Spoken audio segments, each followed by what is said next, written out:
Started mine off this week. My dreads, I don't know. Mm-hmm. Started mine. But. All right, let's stand and face Jerusalem. We're going to open up. We're going to read Psalms 1 in unison.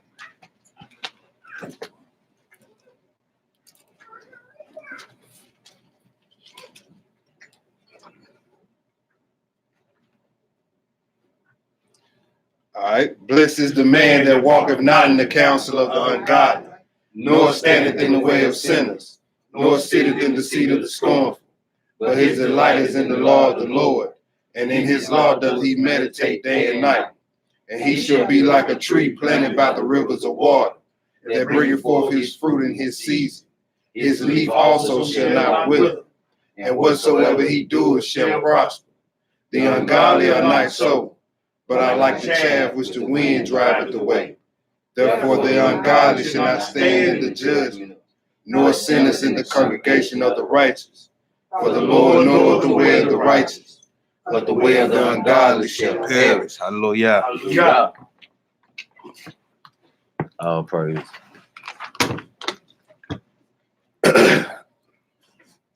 I just want to say Shabbat Shalom to the fam on Facebook and YouTube that's checking in. Shabbat Shalom to the fam here locally here in Memphis, Tennessee. Good to see y'all this Shabbat. We here to throw down on some spiritual food. All right. So the title of today's lesson is Remorseless Enemies of Israel Appointed for Destruction. And then in parentheses, I asked the question, why are we forgiving them? Right? What'd you say, brother? I said, why are we forgiving them? The title of the lesson is Remorseless Enemies of Israel Appointed for Destruction. And then in parentheses, the question, why are we forgiving them? Right? Because ask that question again, brother. I didn't hear you. Why are we forgiving them? Oh, okay. I need to make sure I heard you. Right? Okay, remorseless enemies of Israel appointed for destruction.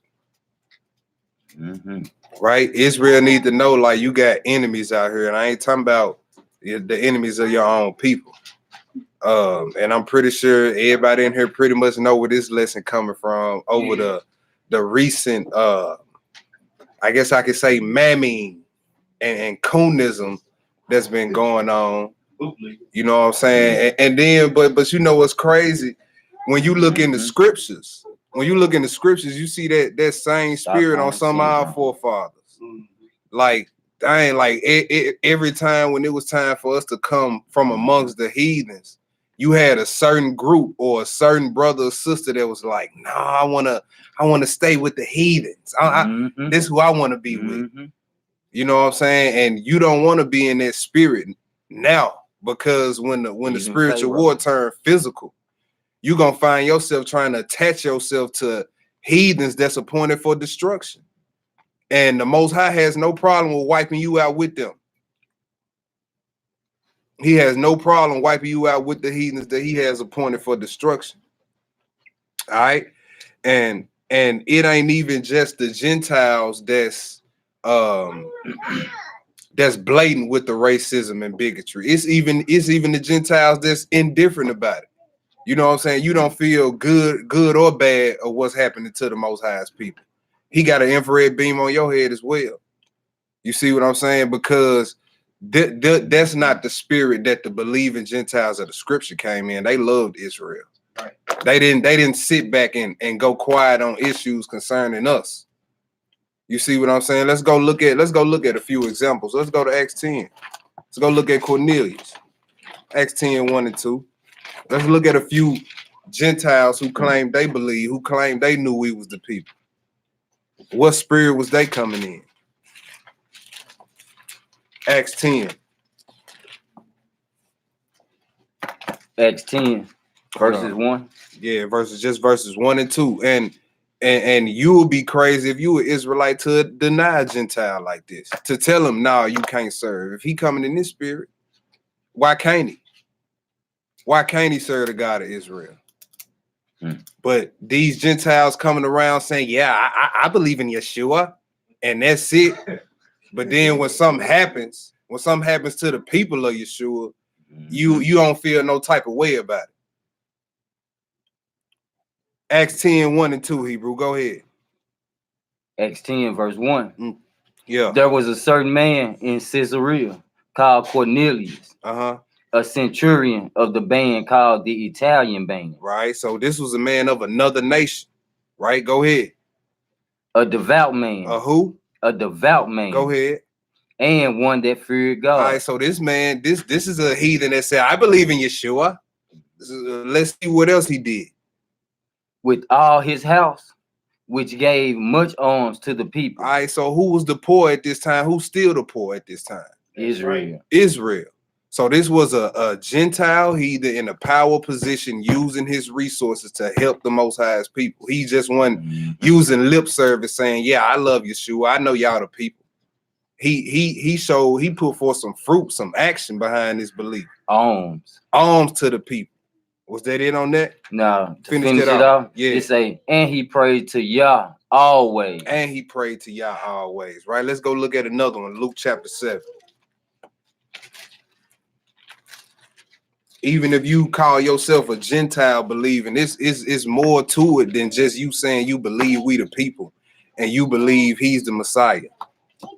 I mean, it's more to it for us to do than that. Right? We're gonna do Luke 7, 1 through 10. Luke 7, 1 through 10. We ain't got a lot of scriptures today. We just going to show like it's a whole process to forgiveness. Right, even when the Messiah was talking to Israel about how to deal with each other when we had disagreements, he said, "You rebuke first, and then if he repent, then you forgive him." It's steps to forgive. It's steps to forgiveness. Even in Hosea, the prophet, the Lord told Hosea the prophet, he said, "Look, I'm gonna turn away from Israel until they acknowledge what they did." That's right.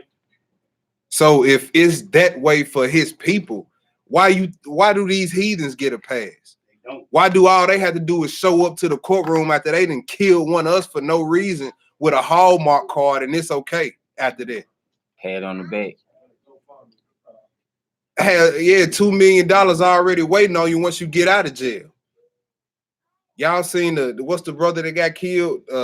Amber Geiger. What's that heathen's name that killed Botham Jean? Yeah. His family in the courtroom, I forgive you, giving a hug, the judge stroked her. Judge is supposed to show impartiality in the courtroom. See if she go hand in her Bible. Bias. As if that's in the scriptures. Right. That's not in the scriptures. The Most High ain't never told Israel to forgive enemies that I've appointed for destruction. And as long as these heathens are unrepentant of what they doing to us, they appointed for destruction. So why are we forgiving them? Boy. They say love your enemies, brother. That's what they say. We're gonna look at that though. We're gonna look at that a little closer and see what it's really saying. Luke chapter 7. Let's see what spirit this Gentile came in. This is another Gentile. Luke 7, 1 through 10. Luke 7, verse 1. Now, when he had ended all his sayings in the audience of the people, he entered into Capernaum.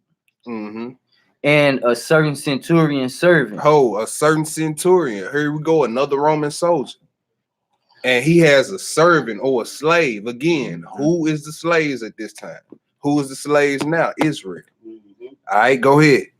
Now the servant who was dear unto him was sick and ready to die. He said this slave was dear unto him. So he wasn't treating them like you see antebellum slavery, hanging us and castrating us. He said this servant was dear unto him.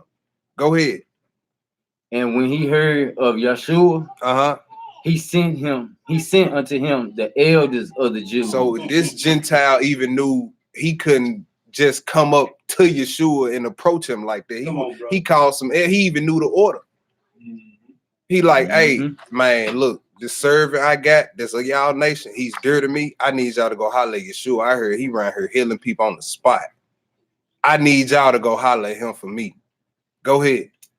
And beseeching him that he would come and heal his servant. Yeah. And when they came to Yeshua, they brought him instantly, saying that he was worthy for whom he should do this. Y'all see what the elders said? They vouched for the Gentile. You see, if it's a Gentile coming in that spirit, yeah, you accept them. Just like the law tell us, y'all going to take the land of some heathens and they come to you with peace, show them peace. Mm-hmm.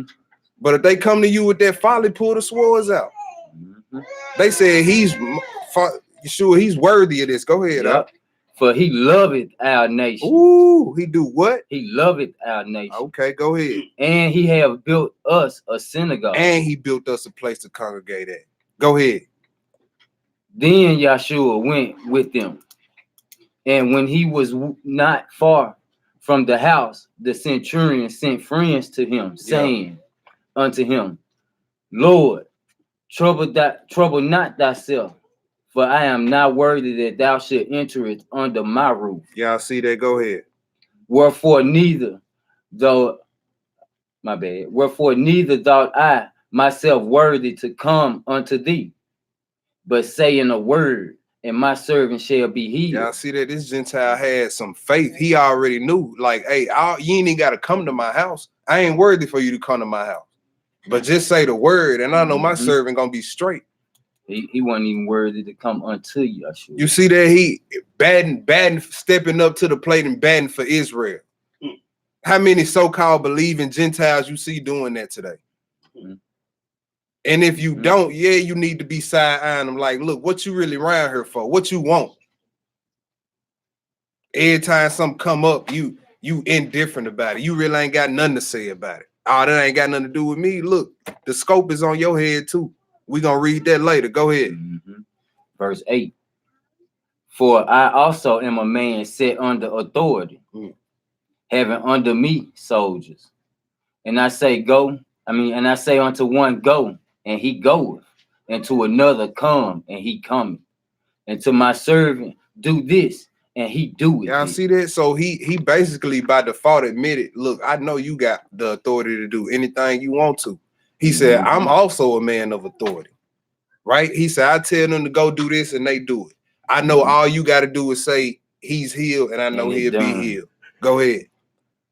And when Yahshua heard these things, he marveled at them, and he turned them about and said unto the people that followed him, I say unto you, I have not found so great faith, no, not in Israel. Since he had started his ministry, he ain't seen faith like that. We was a show me type. Now let me see if you can do that first before I start believing.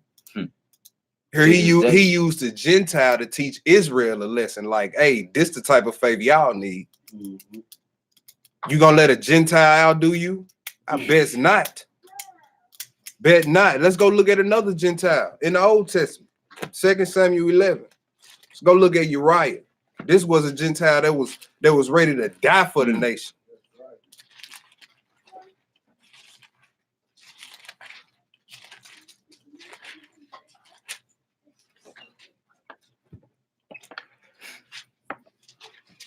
What chapter? 11. 2 Samuel 11. Let's do 1 through 11. Yeah. 2 Samuel chapter 11. Yeah, 1 through 11. Man, our people, we forgive to set others free without even grieving properly. Like, you ain't even finished grieving and you hollering about you done forgave somebody already. But you know what that does? That lets your oppressor off the hook free to live with a guilt-free conscience. That's exactly what that does. And they doing all this hugging and kissing and her stroking on this heathen, and she still ain't said sorry, not one time. Wow. Not one time. Dylan Roof, the heathen that shot up that church in South Carolina. Nope. Toe tags still on the family member's body, and they already hollering talking about we forgive you. Yeah, on the way to jail with the Burger King, and the body's still not even cold yet. And y'all talking about some, we forgive you, Dylan Roof. We gonna read a little bit. We gonna read what he said in his manifesto. See what his mindset was. Even after all that came out about them saying we forgive you. We gonna read what he said. 2 Samuel 11, 1 through 11. Because verse 1. yeah, verse 1. Because if you moving like that, like you moving like you don't have enemies out here. And if you move like that, you don't know when to protect yourself or how to protect yourself or who to protect yourself from. But when you was in the streets and you had beef, you switched up how you was moving in. You didn't go on this end of the street. Head on the swivel. You went out and put 10 on everything you drive. Went and got you some guns. Yeah. Huh? But when it come to this and we talking about we got enemies, we not supposed to believe that. We just supposed to forgive and everything is gonna be okay. Read. 2 Samuel chapter 11. Let's read about a little bit about Uriah. 1 through 11, Hebrew. Verse 1. And it came to pass that after the years was expired, at the time when kings go forth to battle, that David sent Joab and his servants with him and all Israel. And they destroyed the children of Ammon and besieged Rabbah. But David tarried still at Jerusalem. And it came to pass in an evening tide that David arose from off his bed and walked upon the roof of the king's house. And from the roof he saw a woman washing herself. And the woman was very beautiful to look upon. That's how adultery starts, with the eyes, these tunnels. Eyes, ears, mouth, nose, the tunnels. It started with a glance, right? Go ahead. And David sent and inquired after the woman. And one said, is not this Bathsheba, the daughter of Elon, the wife of Uriah, the Hittite? See, somebody let him know right off the bat. Look, this somebody else's wife right here, bro. Yeah, check yourself. And this is the time where the kings were supposed to be at war anyway. Right. And this probably wasn't his first time peeking in. He probably knew where she was gonna be at bathing. And he finally got the courage to ask, man, who is this right here? Go ahead. And David sent messengers and took her. Took her anyway. Go ahead. And she came in unto him, and he lay with her. Now notice on her part, she was consenting. She didn't say, "No, I'm married." She like, man, this the king. Get Uriah. Went on in there. Go ahead. For she was purified from her uncleanness, and she returned unto her house. And the woman conceived and sent and told David, and said, I am with child. And David sent to Joab, saying, send me Uriah the Hittite. And Joab sent Uriah to David. And when Uriah was come unto him, David demanded of him how Joab did, and how the people did, and how the war prospered. You see that? Like he playing around right now. Like you don't want to know how the war went. You see what I'm saying, man? Uriah, what's good, Uriah? He ain't never called, probably never called him in his office one-on-one to speak with him, never ever. Y'all know how this works, man. How the people doing, man? How they doing out there? You just slept with the man's wife, knocked up. Go ahead. And David said to Uriah, go down to thy house and wash thy feet. And Uriah departed out of the king's house, and there followed him a message of meat from the king. But Uriah slept at the door of the king's house with all the servants of his lord. And went not down to his house. You see that David tried to set the situation up. He's sitting with a platter of the best meat. Send back to so you and your wife can have it night. Cover up the deed that's done. Uriah, his loyalty to the nation and to the king, he was like, nah, this wartime. I'm sleeping at the door of the king's house. Go ahead. And when they had told David, saying, Uriah went not down unto his house, David said unto Uriah, comest thou not from thy journey? Why then didst thou not go down unto thine house? Listen to what Uriah said. This is a Gentile. Go ahead. And Uriah said unto David, the ark and Israel and Judah abide in tents, and my lord Joab and the servants of my lord are encamped in the open field. Shall I then go unto mine house to eat and to drink and to lie with my wife, Mm. as thou livest, and as thy soul liveth, Mm. I will not do this thing. So if they ain't coming in this spirit, Cornelius spirit, the centurion spirit in Luke Right. 7, I ain't trying to hear nothing you talking about. That's right, brother. I ain't trying to hear nothing you talking about. And that's being real. Wow. That's being real, because we need to realize we got, matter of fact, let's go Leviticus 26. Wow. There you go. For Israel, for Judah, And for the ark. The presence of the Most High. That's right. as my Lord liveth. Again, and you see the common denominator. Not only are they saying, okay, yeah, I love the Most High, but I love his people too. Mhm. The elders Mhm. vouched for the centurion. He loveth our nation. This man built us a synagogue. Mhm. He do Cornelius, many arms. He do many alms, gave alms to the people. Come on, man. Where we at Leviticus. Leviticus 26. Let's do 14 through 20. There you go. Come on. All right. Leviticus 26, Yeah, 14 through 20. verse 14. But if you will not hearken unto me, and will not do all these commandments, and if you shall despise my statutes, and if your soul abhor my judgments, so that ye will not do all my commandments, but that ye break my covenant, I also will do this unto you. You see that? Conditional. Conditions, right? He said, if you don't do this, this is going to happen. Mhm. And we didn't do this, so Yeah. this is happening. Go ahead. I will even appoint over you terror, Yes, sir.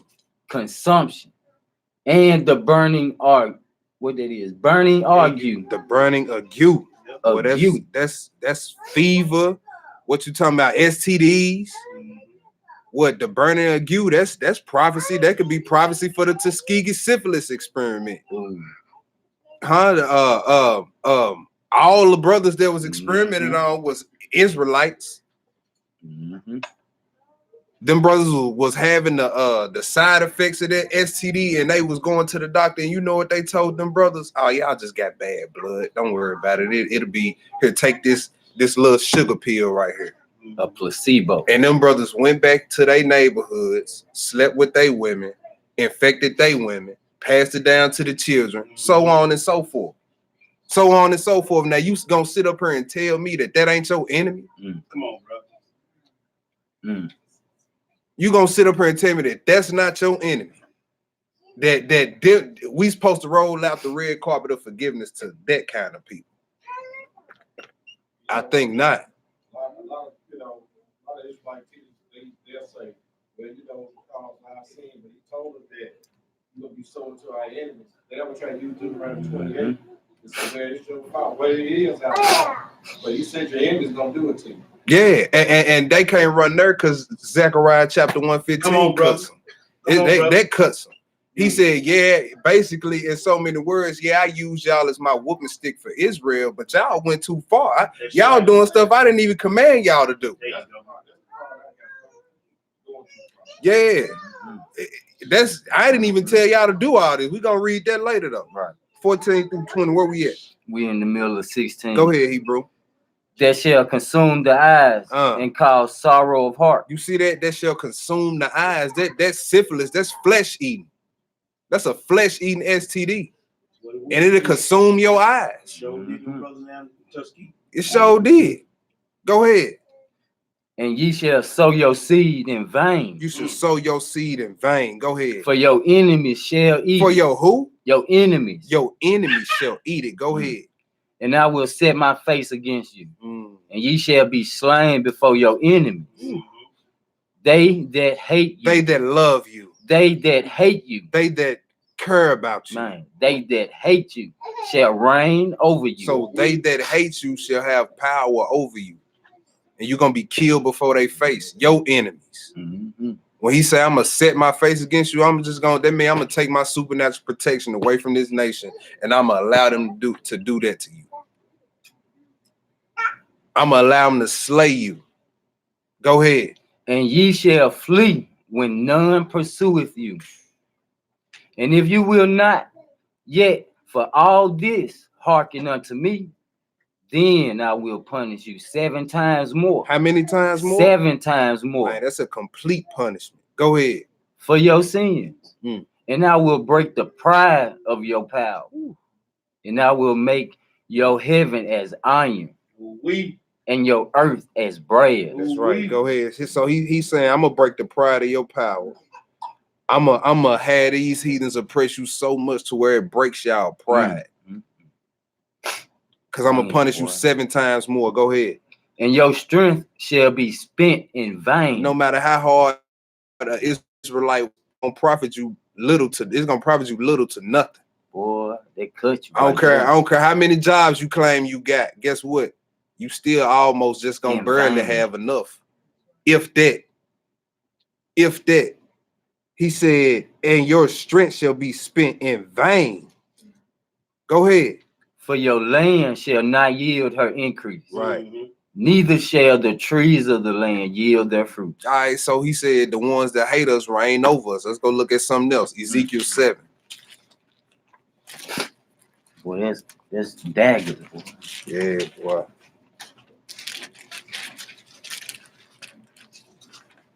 Ezekiel 7, 20 through 26. Yes, sir.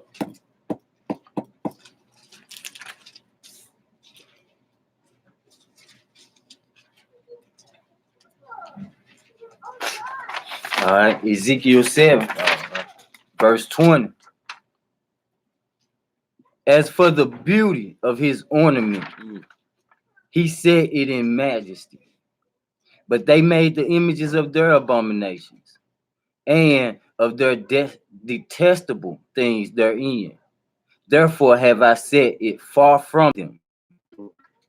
And I will give it unto the hands of the strangers for a prey. For who? For a prey. You hear it all the time. Everybody say, man, they hunting us They like hunting dogs. Well, the first 2 words you're going to see for the definition of prey is hunted and killed. That's what a prey is, something that's hunted and killed for food. Mm-hmm. So when you see that, just think about this scripture right here. We giving it to the hands of the strangers for a prey. So they make the strangers predators. Predators. Mm. You see that? These are not your friends. And me personally, I'm not finna sit up here and try to sift through every heathen to find out which one is. All y'all enemies until you prove otherwise. Yep. That's it, bro. Yep. That's just what it is. That's just what it is. Man. Mm-hmm. I'm not finna go search out a group of heathens to see which one love my people. Now, if you do it, you gonna show it. Right. Right. Cornelius came. He Israel. Cornelius showed it. Uriah showed it. The Gentile in Luke 7 showed it. By action, not by You words. see, then nobody had to come with a flashlight looking for them to, all right, which one? No, I'm not finna do that. I'm sorry. Go ahead, Hebrew. All right, I'm gonna start 21 over. Yeah. And I will give it unto the hands of the stranger for a prey, and to the wicked of the earth for a spoil. For a spoil. Go ahead. And Hebrew. they shall pollute it. My face will I turn also from them, and they shall pollute my secret place. For the robbers shall enter into it and defile it. Go ahead. Make a chain. Make a chain. Go ahead. For the land is full of bloody crimes. The city is full of violence. That's right. Wherefore I will bring the worst of the heathen. What kind of the heathen? The worst of the heathen. The worst of the heathen. Not just I'm gonna bring the heathen, I'm gonna bring the worst of them. And have we not seen the worst of the heathen right here in the United Snakes of America? Well, we can take that flag and wring the blood of Israelites out of it. They said, I'm gonna send the worst of the heathen. Yep. We're gonna read about some of them. Go ahead. And they shall possess their houses. I will also make the pomp of the strong to cease. Yeah. And their holy places shall be defiled. Destruction cometh, and they shall seek peace, and there shall be none. Mischief shall come unto mischief, and rumor shall be upon rumor. Come on, bro. Then shall they seek a vision of the prophet, but the law shall perish from the priest. You see that? The priest, go ahead. and counsel from the ancients. And counsel from the ancients. So nowadays, even the elders really can't even tell the younger people why this is happening, because the law then perished from the priests. So if the law's not going forth, the elders have no wisdom. Yep. Therefore, when the youngsters see all this going on, they can't really tell them nothing. So now the youngsters is raising themselves out here. He already made them cowards because he didn't broke their pride, so they really don't know what to tell us. So don't, bro. We gonna read that too, what you just said. We finna look at we're gonna listen to a short video. And this is from the WashingtonPost.com. This is what we was talking about earlier. Is we gonna finish that off 27? Yeah, go ahead. All right. Go ahead. Verse 27. The king shall mourn, and the prince shall be clothed with desolation. And the hands of the people of the land shall be troubled. I will do unto them after their way, and according to their deserts will I judge them. And they shall know that I am the Lord. That's right. All right, do you finish that? Yep. Let's go to one more spot before we get this video. Let's go to Matthew 5:39. Because this Christianity is a hell of a drug. This is what people would try to use to justify Botham Jean's family for giving that heathen. And ain't now an apology that went forth. Come on, bro. Ain't no fruit of repentance that been shown. Like like we said, it's a whole process to being forgiven. You have to rebuke that person, then they have to confess, then you forgive them. And you supposed to bring forth fruits. Right. Say if I was a woman beater, let's say if I was a woman beater and I turn from that, I'm finna do everything in my power to show that this is not me no more. Like I donate to a charity foundation for abused women. Bring forth fruits of repentance. That's right, bro. If you didn't came from a long line of KKK members and they didn't hung and castrated Israelites, man, look, you need to be out here bringing forth fruit to repentance. Come on, bro. Putting your resources to work to help us out. They make you do it in the natural, make you serve community service. Yeah. So what we really talking about here, everybody want to get mad because, man, y'all kind of hard on the heathens, bro. We bomb on Israel 24/7. Yes, sure do.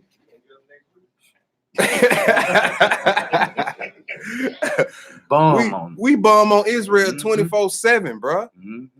As hard as we were going over the bruise up the street here last year, like, come on now, like, don't even pull that card on us. We don't. Actually, we need to be pulling that on y'all. Why y'all don't never tell these heathens the judgment that they got coming? Come on, bro. But you would drag Israel through the mud all day long, all lesson long, just make you feel bad to be an Israelite. And why the heathen ain't now condemning themselves about the things that they know they doing? Because, bro, they don't really believe. And see, that's what I'm talking about. You don't even see that. You got a few Gentiles on YouTube letting the people know what it is. They'll let you know, look, my people is gonna pay for this. Some of them will let you know. Yep. But some of them, man, that indifferent spirit, that be killing me. And you claim you love God. It's impossible for you to love God and not love his people. That's right, bro. Matthew 5:39. Matthew 5:39. Right. Matthew 5, verse 39. Right. But I say unto you that ye resist not evil, but whatsoever shall smite thee on the right cheek, turn to him the other also. Skip down to 43. 43. Ye have heard that it have been said that thou shalt love thy neighbor and hate thine enemies. But I say unto you, love your enemies, bless them that curse you, do good to them that hate you, and pray for them which despitefully use you and persecute you. Now, if you reading that through a Christianity lens, that's gonna make it seem like that's what we're supposed to be doing. Like, forgive everybody that wrongs us, no matter what it is. They come in here and rape my wife and take my child and sell into human trafficking. I'm supposed to not say, I forgive them. Okay. Yeah, just supposed to lay down, just supposed to, let them do whatever. That's not what that's talking about, first of all. That's right. So let's read this through the correct lens and just use a little common sense. He wasn't talking to the whole world when he said this. Right. He said, look, my whole mission is to the Israelites. Mm-hmm. Let's go to Matthew 10. Let's put this thing in the proper perspective. Because as an Israelite, your everyday beefs ain't with heathens. It's with your people. Your everyday little squabs, little beefs. Guess who it's gonna be with? 9 times out of 10, somebody look just like you. All right. So let's do Matthew 10, Hebrew. Let's do 34 through 36. All right. 34 through 36. Matthew 10, verse 34. Yeah. Think not that I am come to send peace on earth. I come not to send peace, but a sword. But a sword. So he's still talking to all Israelites right here. And he's about to tell them flat foot out where your enemy's gonna be, where your enemy's gonna be coming from, the ones that you need to forgive and turn the other cheek to. Go ahead. For I am come to set a man at variance against his father, and the daughter against her mother, and the daughter-in-law against her mother-in-law.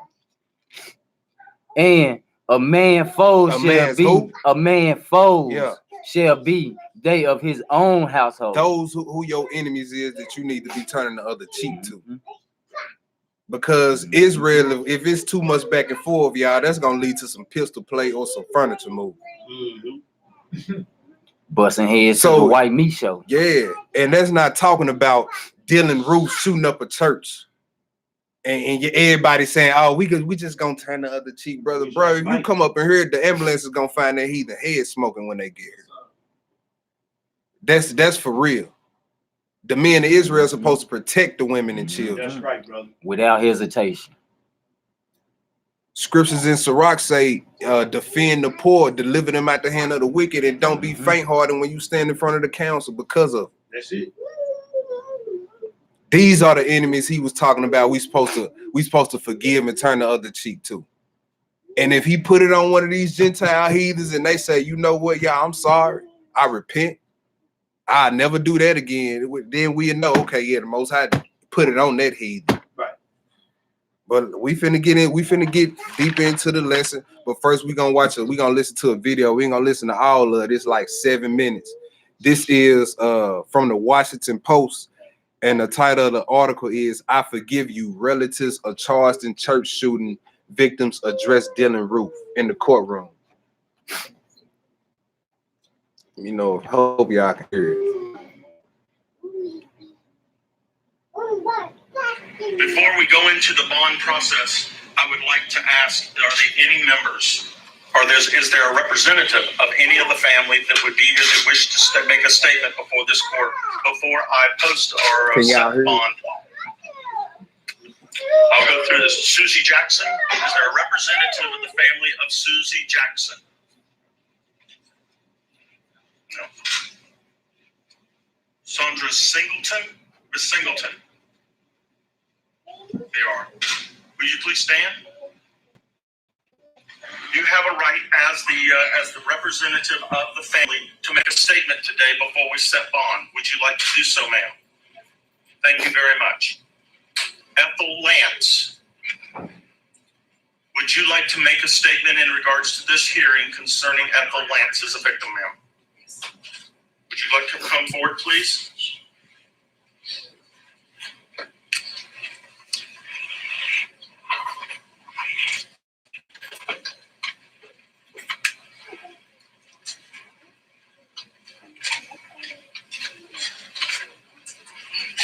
You are representing the family of Ethel Lance, is that correct? And you are whom, ma'am? The daughter. The daughter. I'm listening, and you can talk to me. I just want everybody to know. To you, I forgive you. I forgive you. She apologized to her. Baby Precious will be from me. I will never talk to her ever again. I will never be able to hold her again. But I forgive you. What? And have mercy on your soul. Now y'all hear that? She said, I forgive you. You took something very precious from me. I would never hold her again. I would never talk to her again.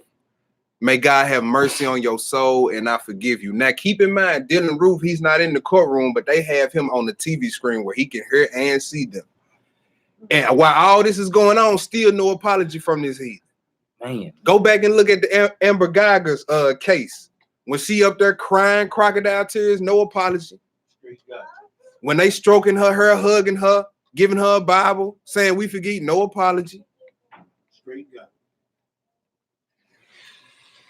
It's ridiculous. Remorseless.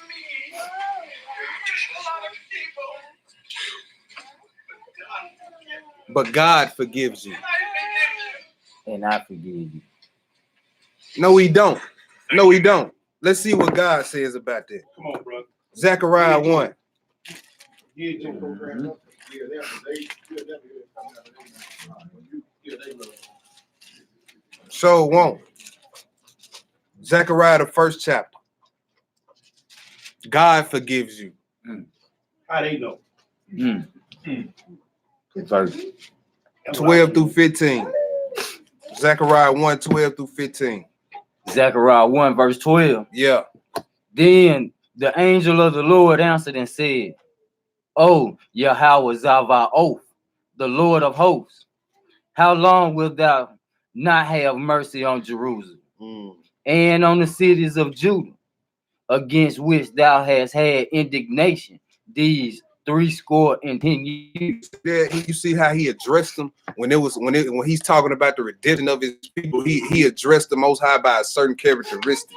Oh, Lord of hosts, Lord of armies. Lord of power. That's right. Because if you somebody Gentile or Israelite who claim that you are for the day of the Lord, you can't wait for the return, you can't wait for peace on earth, then that means by default you are prepared to see the fall and destruction of Israel's enemy. You can't get one without the other. You can't get one without the other. Go ahead. And the Lord answered and said, the angel that talked with me with good words and comfortable words. So the angel that communed with me and said unto me, cry thou, saying, thus saith the Lord of hosts, I am jealous for Jerusalem and for Zion with a great jealousy. And I am very sore displeased with the heathen. With the who? With the heathen. Why? That are at ease. You see that? I'm very, very sore displeased. In layman's terms, mean I'm pissed off at these heathens that's at ease. Yep. I'm finna pull the definition of ease out the blue letter. It's H 7600. And it says outline of biblical usage. It's an adjective, at ease, quiet. See, this is what I'm talking about. The indifferent spirit, that not feeling good or bad about it. You just quiet on it. He said, I'm pissed off at the heathens that's like that. You at ease. You supposed to be pissed off at the stuff that's happening, because the scriptures say oppression make a wise man mad, right? It's in Ecclesiastes. That says secure, at ease, careless, wanton, arrogant. These heathens is arrogant about it. You got arrogant because you was the rod of judgment for the Most High against his people. Then you start doing stuff he didn't even command. Oh, let's run experiments on them, jack them with syphilis. Let's keep them in conditions to where they won't have no choice but to rob and kill. Buck break. Let's buck break them. Let's castrate them. Let's take their pride in front of their women. Let's rape them in front of their women. Castrate them in front of their women. Wise counsel to make sure we don't have a community. Exactly. Every time we had some, what they come and do? Assassinate all the leaders, lock up all the black folk. We had a small black street right here in Memphis called Orange Mound, Tennessee. That was Black Wall Street on a much smaller scale. Guess what? They came and ransacked it. They had race riots here in Memphis in the 1800s, where they went through a bunch of black neighborhoods, burnt the houses on fire, raped all the women, and killed the children and men. That happened right here in Memphis. And guess who was leading it? MPD. And it ain't no telling, we probably walking past some of the descendants of those same racist heathens that pulled that race riot in the 1800s. Yeah. The same Right, man. And then when you read about it, it tell you Memphis Police Department is the one that. Man, So he says, I'm very sore displeased with the heathen that are at ease. Go ahead. for I was a little displeased. You see that? He said, I was just a little angry with the nations. He said, I'm very sore displeased. Go ahead. And they have helped forward the affliction. They didn't worsen my people's conditions by doing stuff that I didn't even tell to do to my people. Let's read a little bit of this heathen's manifesto. Let's see his mindset. This is from the New York Times. I'm gonna send this out to a few people. That way y'all can pull it up and be reading with me. Okay, then I'm gonna send it to you, then you send it out. Corey, I'm gonna send it to you, you send it out. Give me 1 second, y'all.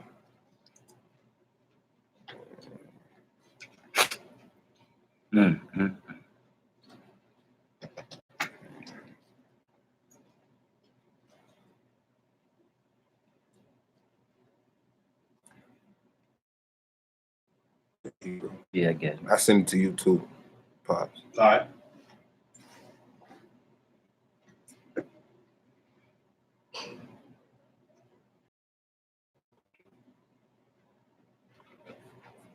Let's look at this heathen's mindset. Let's see if he has any remorse, even though everybody involved said, we forgive you. They just rolled out the red carpet to forgiveness. We forgive you. Let's see what he thought. That should be around, y'all. I'm going to go ahead and start reading into this. This is from the New York Times. The title of the article is No Regrets from Dylan Roof and Jailhouse Manifesto. More than 6 weeks after killing 9 members of a black congregation here in 2015, Dylan Roof wrote extensively in a journal about his purpose, emphasizing to incite others to join him in forming a race war. This is a quote out of the manifesto. I put it in the group too. This is a quote out the manifesto. I did what I thought would make the biggest wave. Then the 21-year-old white supremacist wrote, and now the fate of our race is in the hands of my brothers who continue to live freely. Page after page from the journal was read aloud Thursday afternoon in the federal district court, here where jurors will decide perhaps as early as next week whether to sentence Mr. Roof to death. The journal provided a startling extensions of manifestos Mr. Roof wrote before he opened fire in the fellowship hall of Emmanuel African Methodist Episcopal Church on June 17, 2015. Seemingly aware that he faced the likelihood of at least a lifetime in prison. So this heathen knew what was going to befall him before he did it. It says Roof wrote that he would rather live in prison knowing I took action for my race than live with the torture of sitting idle. Torture. And these people in the courtroom saying, we forgive you, God have mercy on you. But see, very sadish. He know how serious they're gonna treat it. He not even going to death. He just gonna go live in prison. 3 hots and a cot. He know he's straight. Yeah, bro. I'm skipping down a little bit. It says he began by explaining that he wanted to complete the rambling racist thoughts included in an online manifesto that he began before the massacre, which he said he was unable to finish before because I was in a hurry to get to Charleston. So he actually wanted to do this in another state as well, right? It says, let me see if they got some more down here. Read that next paragraph. After what I just read. In the dizzying bliss. All right. In the dizzying bliss of stereotypes, predictions, and perceived problems, Mr. Roof railed against Jews, Hispanics, African Americans, gays, and Muslims. He said that Adolf Hitler will someday be inducted as a saint. And he warned that unless white people take violent act, we have no future. I forgive you though. I forgive you though. You my brother, Dylan, bro. Mike, Ah, Mike, hey, we just read too, because you see a lot of these heathens step, rising up on. Yeah, They all over the yeah. place. Yeah, because more of them are dying faster than they being born now. But you know, the Messiah, he said, he told you in Deuteronomy, when my people who scattered in these foreign lands start to turn back to me, Yeah. I'm gonna put them same curses that's on y'all. I'm gonna take them off y'all and put them on these heathens. We will be left few in number. Mhm. But now all of a sudden, it's starting to not be a such thing as a pure-blooded white man now. That's why they doing all this abortion. They're still trying to kill us all. That's why they doing all this abortion. And notice Yep. every tactic, every move that they make is to destroy the black man. Yep. But we, Every move. You see that? Because they women come over to this side. So it ain't just no more pure heathens. They dying off, ain't being born faster than they dying off. I mean, what he said right here in this last paragraph is true. Right. That's why they doing everything in this last hour, in this late hour, to get rid of us and keep us out the way. Now, I bought a book. It's called Without Sanctuary. I've been reading this book probably for the past year and a half. It's Without Sanctuary, Lynching Photography in America. I'm going to read the foreword. I'm going to read a little bit of it. It says, Without Sanctuary brings to life one of the darkest, sickest periods in American history. As a young child growing up very poor in rural Alabama, I heard stories about lynchings and about night riders coming through, intimidating and harassing black people. At the time, it all seemed nightmarish, unreal, even unbelievable. The photographs in this book make real the hideous crimes that were committed against humanity. Many people today, despite the evidence, don't want to believe that such atrocities happened in America not so very long ago. These photographs bear witness to the hangings, burnings, castrations, and torture of an American Holocaust. All right, we're just gonna look at a few of these pictures. Then we're gonna read the story behind these pictures in the back of the book. This right here, this is the lynching of a Hebrew by the name of David Jackson, December 14, 1961, McDuffie County, Georgia. Hold it up to the screen so they can see it on a live feed. Excuse me, Hebrew. Then we can pass this around. We're gonna pass this around. I'm gonna show all three, and I'm gonna read the story behind it. Then we can pass them around. all right. Then when you look through this book, there's white folks hung too. And then when you get to the back of the book, it tells you the story behind every lynching. And most of the white folks you seeing hang was what? They was protecting us. Underground Railroad. Here go a lynching. They done pulled the brother's pants halfway down. His rear end is exposed. The lynching of John Richards, January 12, 1916, Goldsboro, North Carolina.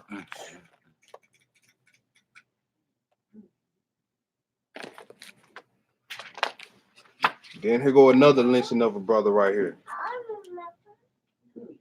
They helped forward the affliction, boy. All right. And here go one right here. They burnt this brother and castrated half his body. That's one of the worst ones right there. And then it's a postcard on the back. Beneath it, it says, listen, look at what they say, Hebrew. This is the barbecue we had last night. I can't read the rest. It's in the back. I'll read it when we get to the back. But yeah, you can clearly see this is the barbecue we had last night. Yeah. They used to send this on postcards. Smiling. Man, they just say my pictures are to the left with the words. Boy. All right, let's read the hate. backstory on some of these. Full of hate. The first one was the brother David Jackson. Let's read a little bit on him. And he say he gonna send unto us the worst of the heathen. It says the lynching of David Jackson, found December 14, 1961, McDuffie County, Georgia. Early on the morning of December 14th, two young boys bicycling to a favorite fishing pole store happened upon this scene. A county prison formed trustees' dead weight hanging by the neck in a thorny bramble of Georgia hardwoods. After they reported it to the local authorities, the Georgia Bureau of Investigation chief looked briefly in 16 in Waco, Texas, 17-year-old boy. On May brief trial on confession and a murder weapon, but the boy is mentally retarded. He don't know what he's confessing to. It says the jury deliberated 4 minutes and the guilty verdict was read to shouts of "Get that nigger." The boy was beaten and dragged to the suspension bridge spanning the Brazos River.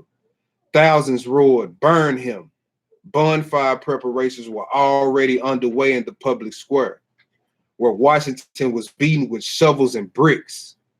15,000 men, women, and children packed the square like this is a football game or something. And they beat him with what now? Shovels and bricks. Bricks and shovels.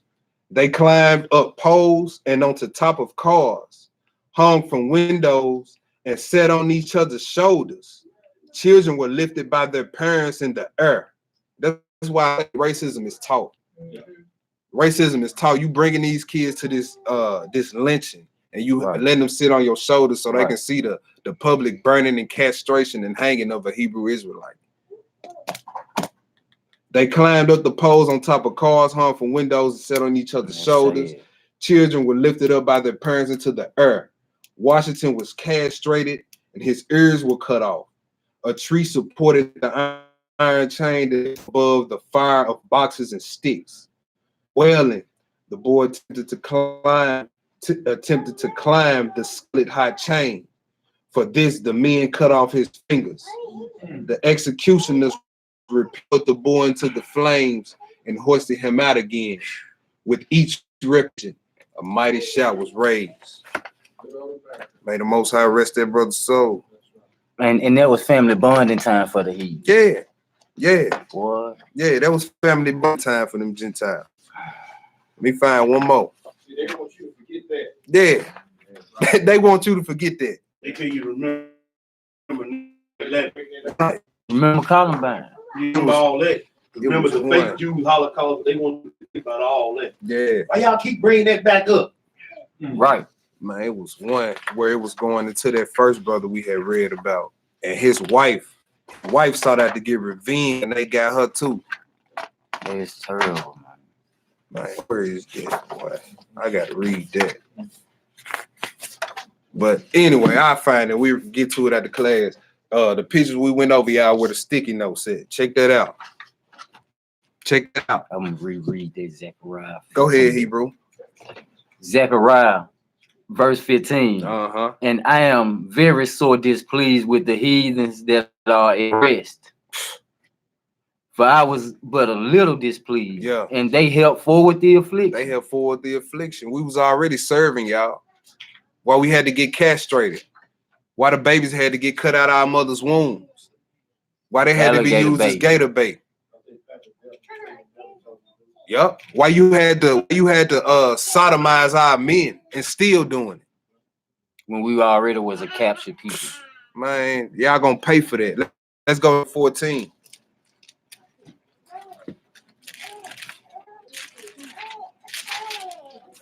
You see, this heathen has no remorse.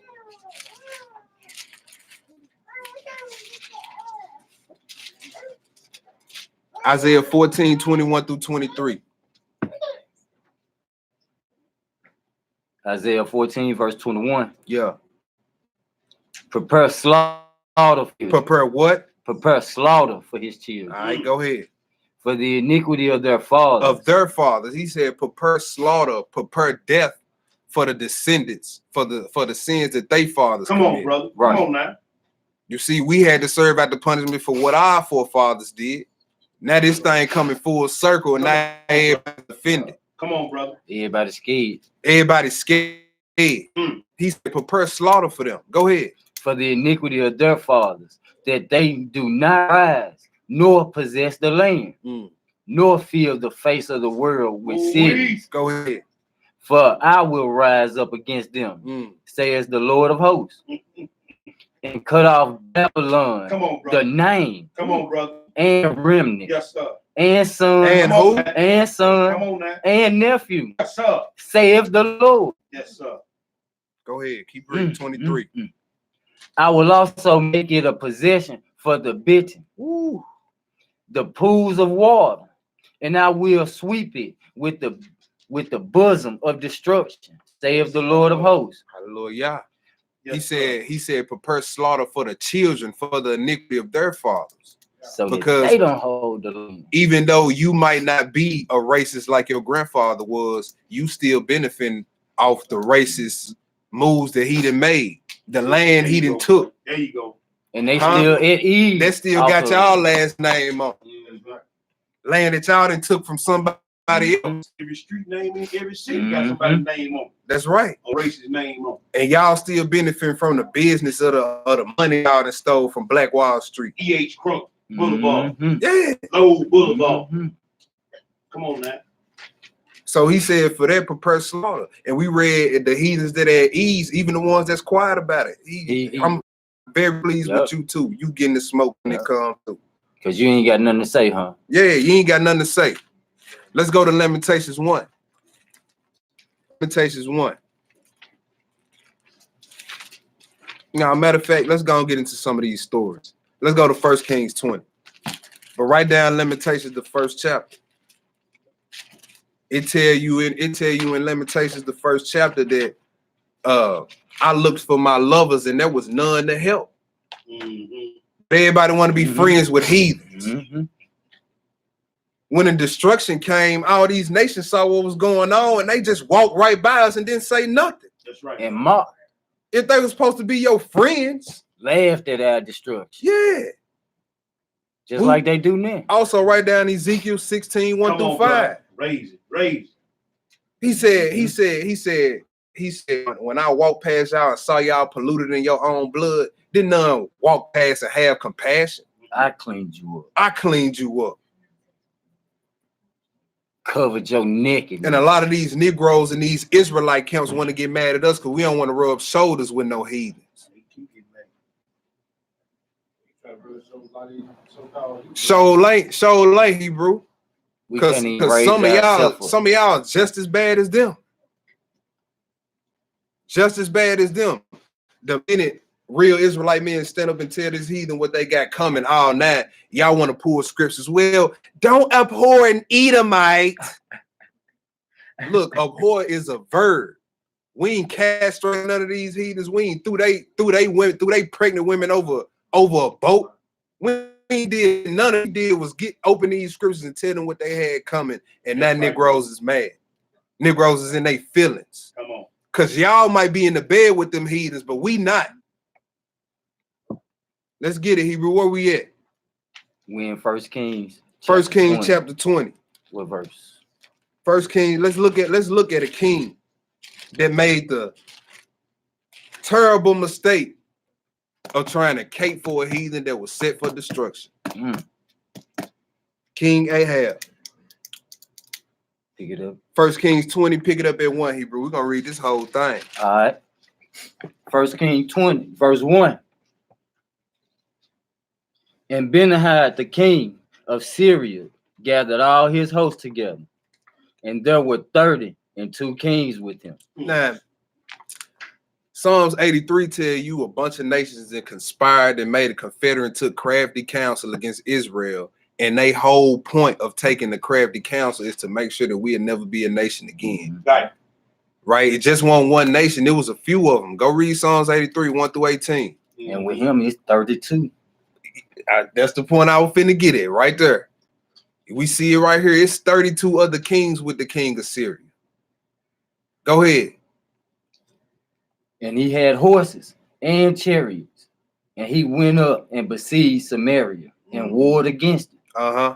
And he sent messengers to Ahab, king of Israel, into the city, and said unto him, Thus says Benahad, thy silver and thy gold is mine, thy wives also, and thy children. Even the goodliest are mine. You see that? This he didn't come compromising, asking for nothing. Taking. He came and told the king of Samaria, the king of Israel at the time, Ahab, look, your wives, your children, the gold, the silver, even your best looking children, all that's set up to be king, all that's mine. Let's see if Ahab had any backbone. Yeah, that's that. Thank you. What is called? I sure was about to Let me say that. yeah, Testicular fortitude. Thank you. Go ahead. And the king of Israel answered and said, my Lord king, according to thy saying, I am thine, and all that I have. Now, do y'all think if there was David or Judas Maccabeus, No, that conversation would have went like that? no, sir. Not at all. Not at all. No hesitation. We seen when somebody was talking crazy to David what was finna happen. Abigail had to step in like, whoa, no, you're not finna ride out on my husband. Huh? Right. Go ahead. Paying arms for her husband. Yeah, go ahead. And the messengers came again and said, thus speaketh Ben-Hadad, saying, although I have sent unto thee, saying, thou shalt deliver me thy silver and thy gold and thy wives and thy children. Yet I will send my servants unto thee tomorrow about this time, and they shall search thine houses and the houses of thy servants. And it shall be that whatsoever is pleasant in thine eyes, they shall put it in their hand and take it away. The whole house without a fight. That's what I'm saying. So y'all see, even though Ahab complied with the heathen still took it overboard. Don't we see that today with the oppressors that we under? Yep. Even when we do what they ask us to do, they still take it a step further. Ain't happy with nothing. So he told him, and then Ahab complied. He said, look, you know what? Matter of fact, I'm finna just send service so they can go and get it on over with. I don't even want to wait on it. If they like it, they taking it. Go ahead, Hebrew. Then the king of Israel called all the elders of the land and said, mark, I pray you, and see how this man seeketh mischief. For he sent unto me for my wives and for my children and for my silver and for my gold. And I denied him not. See what the elders say. Go ahead, express yourself, Hebrew. Why did he deny him not? When, this is just ridiculous. Yeah, he's a noodle back. Him and Ahab was probably the softest king we ever had. And why it took the second time around for him to even then go to the elders? Right. He should have been letting his everybody know. His mindset should have been, oh no, we finna go to war. Right. Go ahead, Hebrew. And all the elders and all the people said unto him, hearken not unto him, nor consent. That's right. The elders had some sense. Go ahead. Wherefore he said unto the messengers of Ben-Hadad, tell my lord the king all that thou didst send for to thy servants at the first I will do. But this thing I may not do. And the messengers departed and brought him word again. So now he reconsidered after he talked to the elders. He was like, all right, y'all go tell him I'm gonna do some of it, but I ain't doing all of what he asked. Let's see what the king said. Go ahead. That's crazy. Look, he said, I'll wash a few prayer draws, but I ain't gonna wash all of them. Go ahead. Man, boy. Go and ahead. Ben-Hadad sent unto him and said, the gods do so unto me, and more also. And the dust of Samaria shall suffice for handfuls for all the people that follow me. Y'all see this heathen? He just made an oath. He was like, man, look, I'm finna turn Samaria into a pile of dust so small that it won't even be enough for everybody to follow me to grab handfuls of it when I'm finished with this place. Eating, talking big noise. Wow. Let's so they go. Can't even carry out handfuls. He gonna be able to carry out handfuls. Go ahead, Hebrew. And the king of Israel answered and said, tell him, let not him that girded on his harness boast himself as he that put it off. Look at Ahab trying to talk a little noise. He like, now look, tell the king, don't be bragging like he didn't already won the war. He like, don't talk like a king that girdeth on his harness like he didn't already put it off. You put it off, the victory is over. Battle's over. You won. Over. Go ahead. And it came to pass when Ben-Hadad heard this message as he was drinking, Mm. he and the kings in the pavilion. So him and all the 32 kings that was with him getting stone drunk right now. Go ahead. That he said unto his servants, set yourselves in array. And they set themselves in array against the city. Heathen probably had slurred speech. Set him in array. He drunk. He really don't know what's going on. Man. Go ahead. And behold, there came a prophet unto Ahab, king of Israel, saying, thus saith the Lord, hast thou seen all this great multitude? Behold, I will deliver it into thy hands this day, and thou shalt know that I am the Lord. That's right. And Ahab said, by whom? And he said, thus saith the Lord, even by the young men of the princes of the provinces. Then he said, who shall order the battle? You. And he answered, thou shalt. Woo. Then he murmured. Oh, my bad. Then he numbered the young men of the princes of the provinces, and they were 232. And after them he numbered all the people, even all the children of Israel, being 7,000. And they went out at noon. But Ben-Hadad was drinking, himself drunk in the pavilion. He and the kings, the 32 that helped him. So him and all the kings, all 32 are drunk right now. They drunk. All right. Let me point out something. Go ahead. You see the young riders got called out. Yeah. They ready. The elders had already told them Ben, but they sent the young riders out. They let you know the king and his boys, they ain't fit for the tag. And a lot of times, why he said don't despise these guys, you man, because a lot of times, most I gonna send these young riders out here to take care of the business. Yeah. You need some head busters every now and again. And when they numbered the armies of Israel in numbers, anybody 20 or older, Yep. That's numbers. you gotta be ready for war. 20 or older. Yep. So it ain't you ain't ready for it. No, that's what I'm can't treat them saying. like babies. If you can enlist and be ready for war, a physical war at 20, how can you can't be ready for a spiritual war past 20? Come on, bro. That don't even make sense. Kills if they go. If you're accountable enough to. 18. Yep. Yeah. Right. Yeah. What verses are we at? 17? Yeah. Go ahead, Hebrew. Hold on. We at 16. All right. No, you're right. 17. All right. And the young men and the princes of the province went out first, and Ben-Hadad sent out, and they told him, saying, there are men come out of Samaria. And he said, whether they come be out of peace, take them alive, or whether they come out of war, take them alive. You see that he's drunk, y'all. He's out of his mind right now. He's not even sticking to the first plan. He said, I'm gonna turn Samaria into a heap of dust. Now he like, look, if they come out for war or peace, just take them alive. Go ahead. No, good. Yeah. 19. So these young men of the princes of the province came out of the city, and the army which followed them, and they slew every one his man, and the Syrians fled, and Israel pursued them.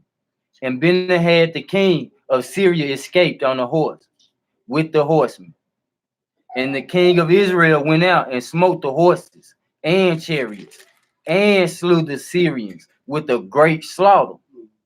And the prophets came to the king of Israel and said unto him, go, strengthen thyself, and mark, and see what thou doest. For at the return of the year, the king of Syria will come up upon thee again. All right, let's continue reading. Plot thickens. And the servants of the king of Syria said unto him, their gods are the gods of the hills. Therefore, they are stronger than we. But let us fight against them in the plains, and surely we shall be stronger than they. You see that? They try to put our power in the box. You know what I'm saying? He just got power in the hills. He ain't got power in the plain, man. Our God is all. Everywhere. Go ahead.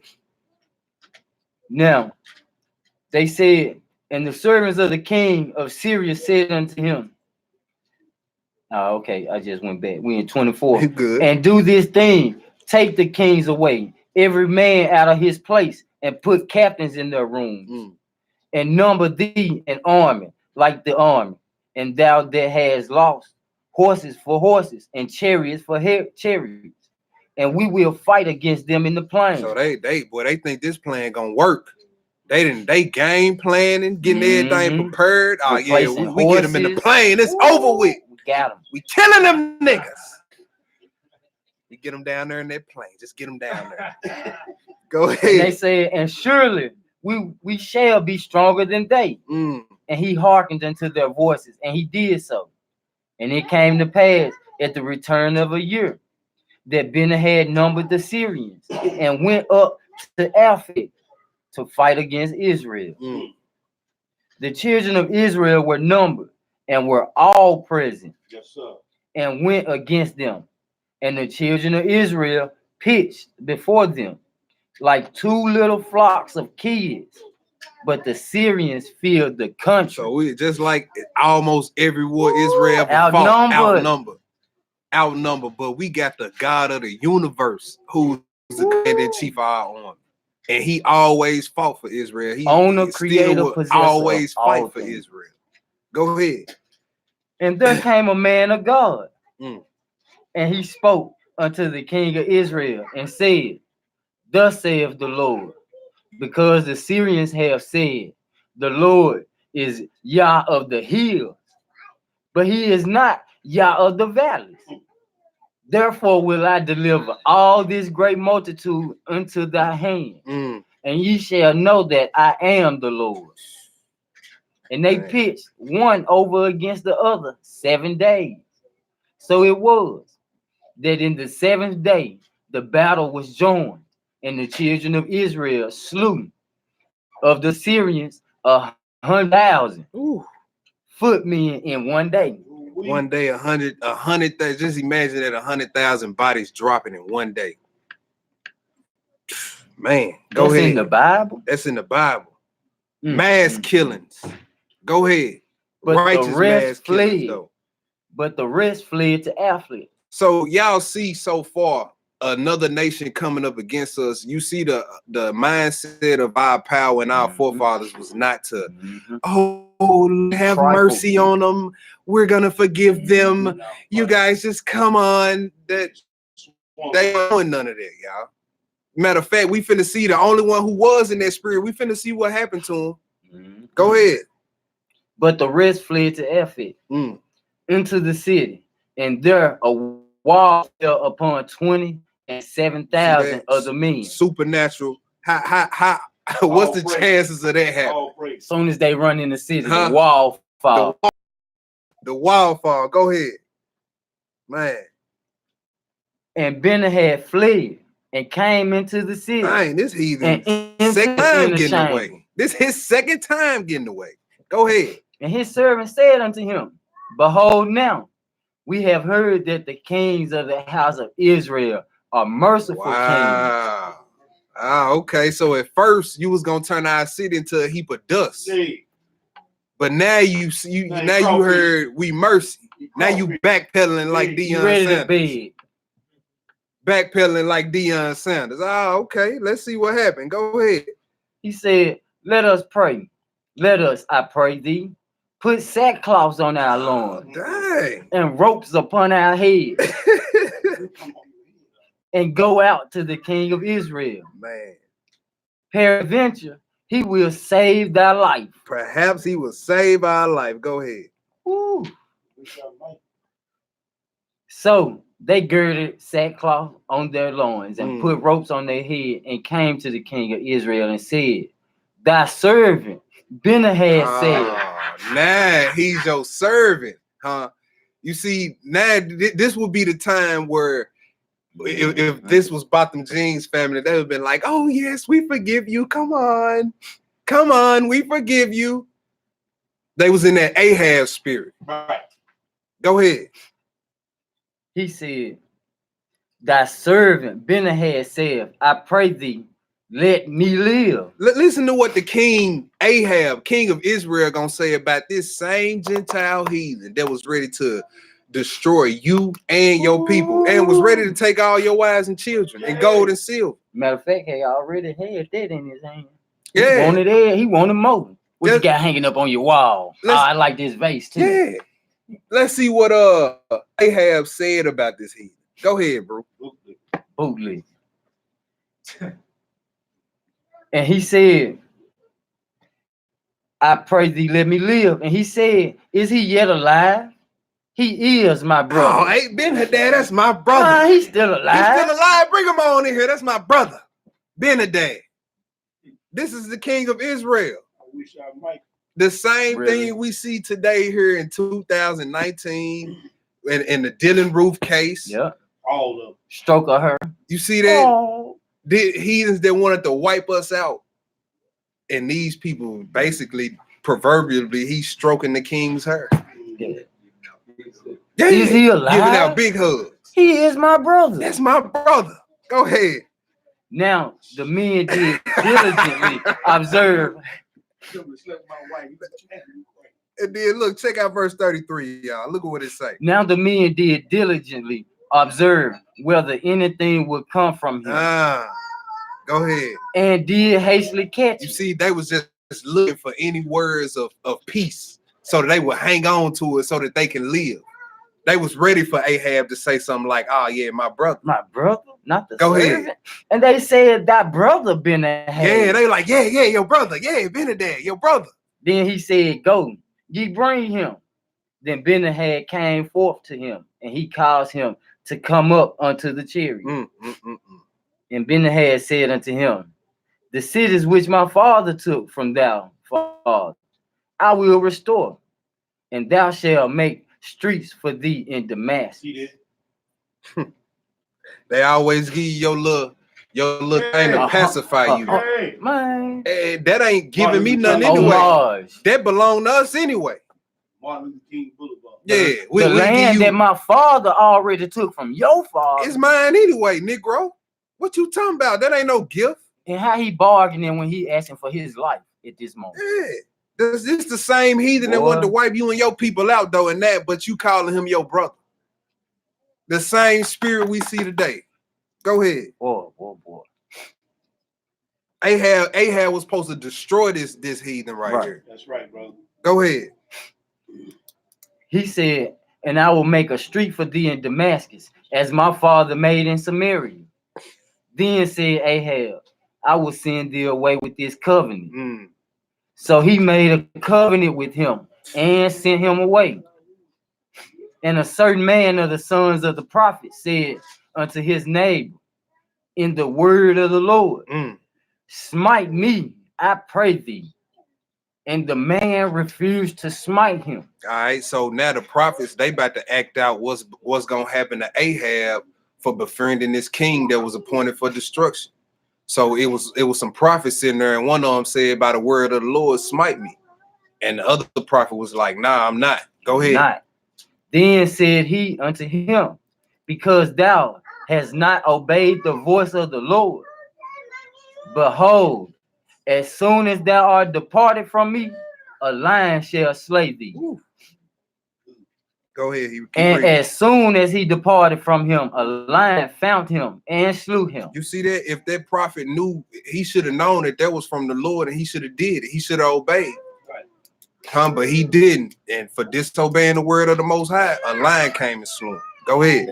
And to point out that he already told us not to make a covenant with these other nations. Yeah. Not to make agreements, arrangements with these other nations. Right. And he Verse- did it anyway. And he did it anyway. Yeah. Verse 37. Then he found another man and said, smite me, I pray thee. And the man smote him, saying, so that in smiting he wounded him. So the prophet departed and waited for the king by the way, and disguised himself with ashes upon his face. And as the king passed by, he cried unto the king. The king just walking by, right? He not even paying attention. And it said the prophet cried out. So just imagine you walking by and somebody just jump out with ashes on their face, ruined. Huh? This is what happened. Go ahead. And as the king passed by, he cried unto the king, and he said, thy servant went out into the midst of the battle, and behold, a man turned aside and brought a man unto me and said, keep this man. If by any means he be missing, then shall thy life be for his life, or else thou shalt pay a talent of silver. All right, so the prophet was saying, look, he said, thy servant went out in the midst of the battle, and behold, a man turned aside and brought a man to me. And he said, look, watch this man. If he gone when I get back, your life gonna go for his, or you got to pay up. Go ahead, Hebrew. And as thy servant was busy here and there, he was gone. And the king of Israel said unto him, so shall thy judgment be. Thyself has decided it. So he telling this parable to Ahab. He was like, but I got busy and the man was gone. And Ahab said, well, that's on you, basically. You agree. That's on you. You did that. But he don't know. You just called out your own judgment. Right. Go ahead. No mercy. And he hastened and took the ashes away from his face. Ooh-wee. And the king of Israel discerned him that he was of the prophet. Ooh, I know his heart dropped. Go ahead. And he said unto him, thus saith the Lord, because thou hast let go of thy hand a man whom I appointed to utter destruction. Wow. To utter destruction. To utter means complete destruction. Nothing to be left for you or your seed after that. Go ahead. Therefore thy life shall go for his life. Ooh. And thy people for his people. Ooh. And the king of Israel went to his house, heavy and displeased, and came to Samaria. That's why I'm not in no spirit of trying to figure out which heathens is good. Ooh. Because you will be in this same spirit on the day of the Lord, and he don't mind whacking with them. No. He don't mind taking you out for this. See, this why the question in parentheses, why are we forgiving them? Why? Unrepentant Israelite or Gentile, you set for destruction. If why? you want to continue in that spirit of I don't care what's happening to God or his people, whether you Israelite or you a Gentile, especially Gentile, because that's what we talking about today. You done. You in his crosshairs. He got his red dot on your head. That's right. All right, let's go to another spot. Let's go look at something else. Let's go to 1 Samuel 15. Saul made the same mistake. Saul made the same mistake.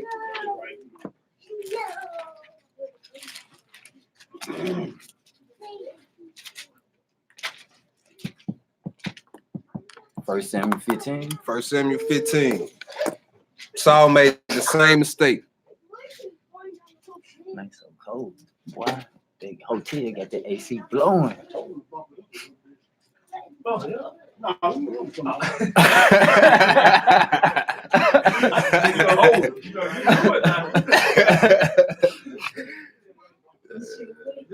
right. Samuel 15. What verse we gonna be going to? Pick it up at verse 1. Verse 1. Yeah. All right. 1 Samuel 15, y'all, verse 1. And it reads, Samuel also said unto Saul, the Lord sent me to anoint thee to be king over his people, over Israel. Now therefore hearken thou unto the voice of the words of the Lord. Thus saith the Lord of hosts, I remember that which Amalek did to Israel, how he laid wait for him in the way when he came up from Egypt. All right, Amalek, that's a descendant of Esau, right? So this is still Esau versus Israel right here. Now, the Most High don't have a short memory. He don't care how much time that went by. Time does not atone for your sins. Right. Right, let's go to hold your spot right there, Deuteronomy 25. Now, Saul was the king of Israel. Every king of Israel had to have a book of the law, so he knew this. Deuteronomy 25. Let's do 16 through 19. All right. Then we're gonna go to Exodus 17. Then we jumping right back to that first Psalm 15. Deuteronomy 25. Deuteronomy 25. Let's do 16 through 19. All right. Because the seed of Amalek was set for utter destruction. Yep. Right? Just like the Ben Hadad, king of Syria was. And we didn't listen. And we didn't listen. We was caught up trying to protect them, trying to forgive them. Huh? Mm-hmm. And the most High told Ahab, because you did that, your life gonna be for his. Verse 16. Verse 16 through 19, Hebrew. For all that do such things and all that do unrighteously are an abomination unto the Lord thy God. Remember what Amalek did unto thee. No, he say forget. Remember what Amalek did. Feel indifferent about it. Man, remember. Remember. That means call to mind. Don't forget what your enemies done did to you. Right. Go ahead. Remember what Amalek did unto thee by the way, when ye were come forth out of Egypt, how he met thee by the way, and smote the hindmost of thee, even all that were feeble behind thee. Also the ones who really could protect themselves. That's who Amalek came and smote. They was the first nation that came up on us when we came up out of Egypt. They got a bunch of the weaklings, the small children, the women, the older people, the feeble. Huh? Go ahead. When thou was faint and weary, when you was tired, when and you didn't even have the energy, you didn't even have the energy to go to war. That's when he came up on you. No mercy. Go ahead.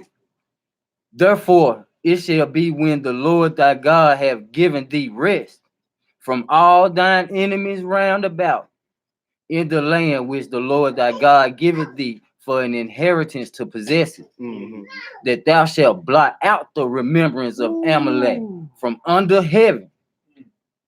Thou shalt not forget it. You must not forget to do this. So he said, you must not forget to wipe out the seed of Amalek. That's law.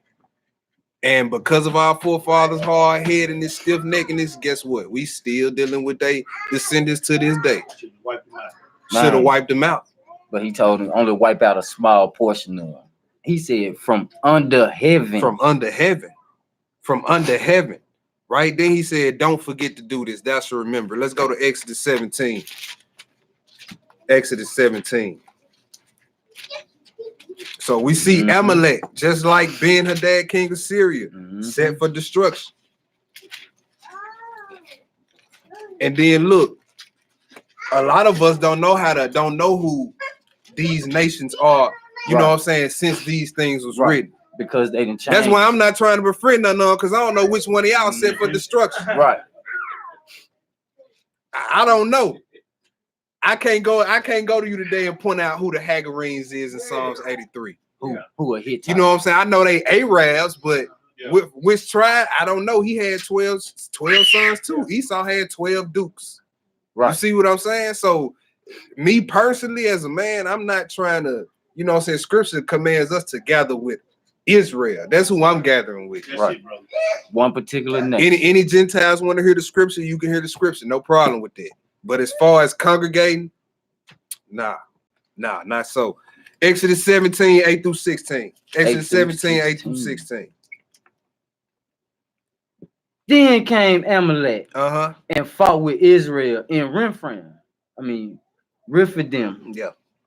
And Moses said unto Joshua, choose us out men and go out and fight with Amalek. Tomorrow I will stand on the top of the hill with the rod of Yah in mine hand. So Joshua did as Moses had said to him and fought with Amalek. And Moses, Aaron, and Hur went up to the top of the hill. And it came to pass when Moses held up his hand that Israel prevailed. And when he let down his hand, Amalek prevailed. But Moses' hands were heavy. And they took a stone and put it under him. And he sat thereon. And Aaron and Hur stayed upon his hand. the one on the one side and the other on the other. Skip down to 14. And the Lord said, verse 14, and the Lord said unto Moses, write this for a memorial in a book and rehearse it in the ears of Joshua. For I will utterly put out the remembrance of Amalek from under heaven. 16, read 16. Verse 16, for he said, because the Lord hath sworn that the Lord will have war with Amalek from generation to generation. Let's flip back to 1 Samuel 15. So we see from the law that this seed of Edomites, they were set for destruction. Just like Ben-Hadad, king of Syria.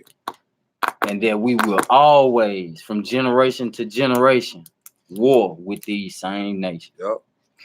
Yup. So we got this story, y'all. We got 1 Samuel 15, and I want to get to another story after this one. In 2 Maccabees about Heliodorus, who came in the temple in the time of Onias the high priest.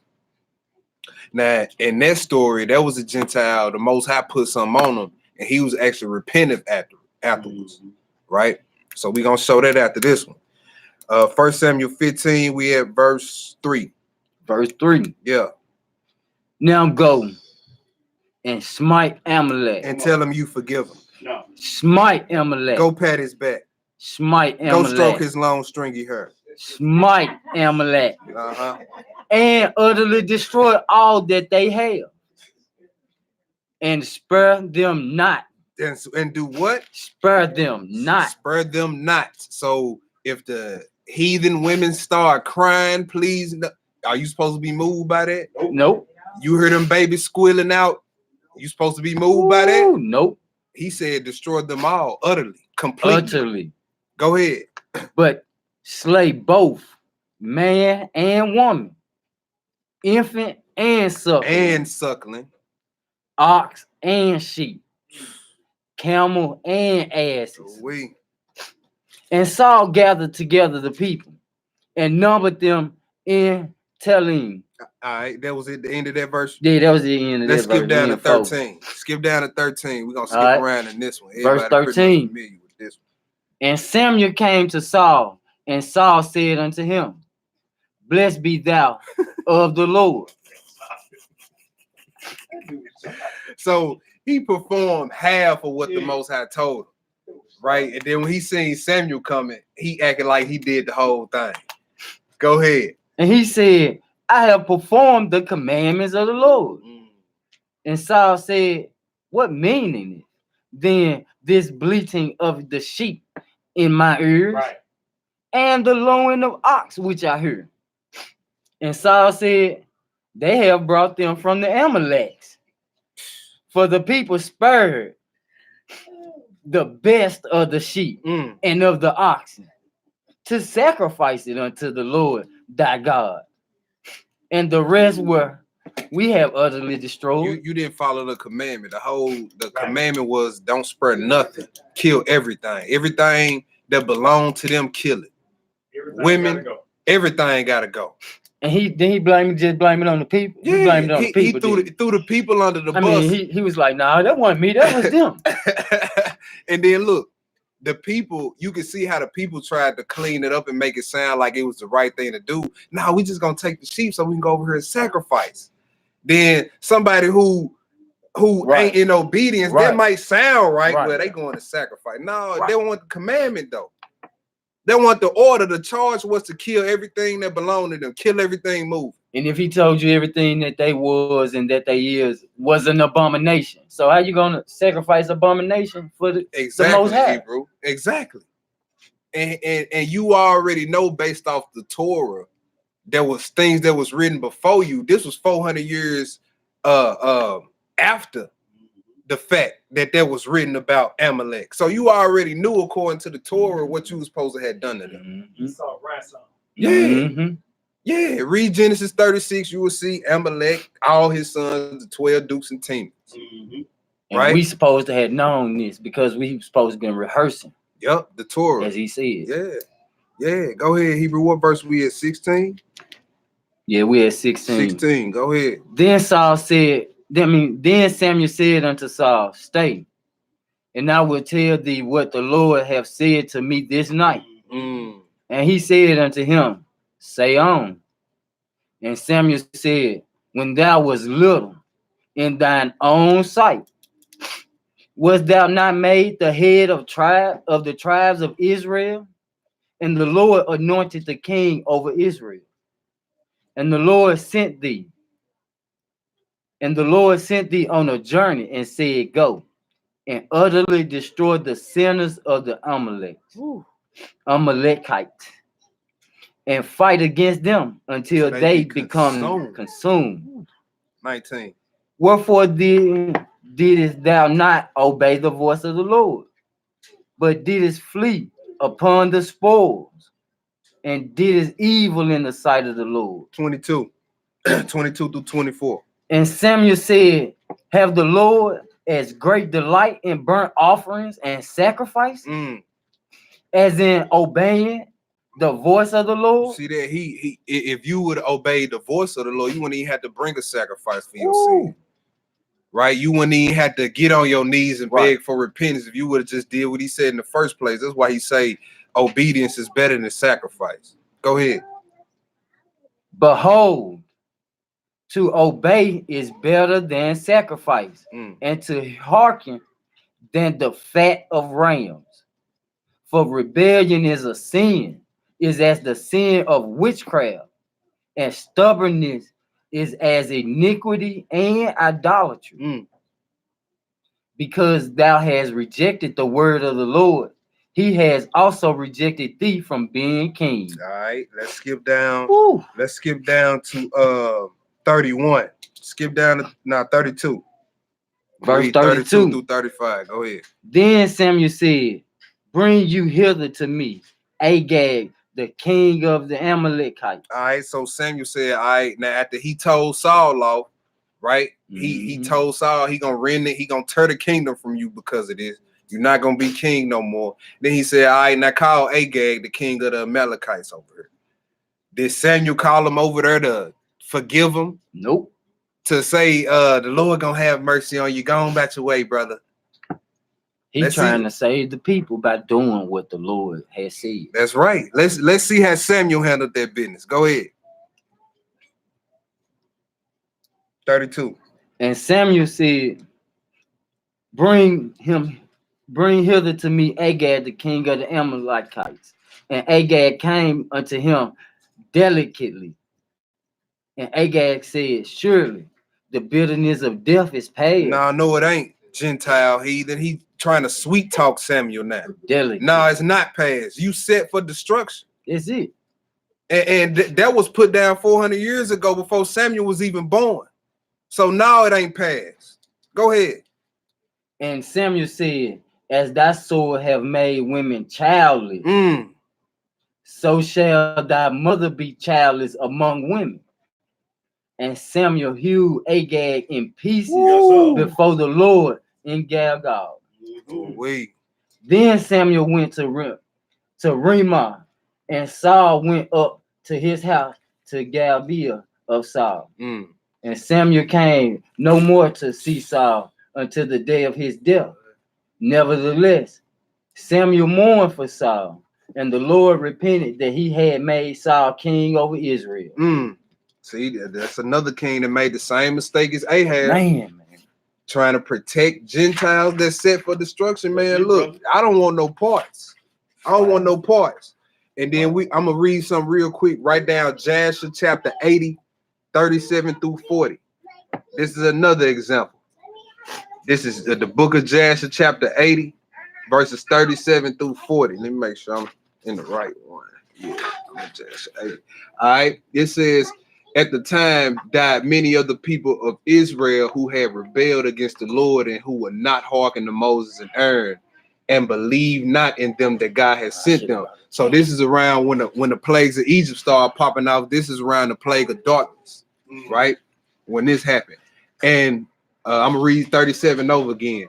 At that time died many of the people of Israel who had rebelled against the Lord and who would not hearken to Moses, and believe not in them that God has sent them, and who said, we will not go forth from Egypt lest we perish with hunger in the desolate wilderness. Wow. We want to stay with these heathens. Wow. Just like in Exodus when they said we got graves in Egypt. Yeah, we had melons and cucumbers and all that in Egypt. And the Lord plagued them in the 3 days of darkness.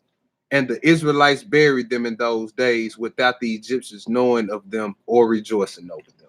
Mm-hmm. So that's another example, right? Let's go look at the last spot. Let's go to 2 Maccabees in the Apocrypha.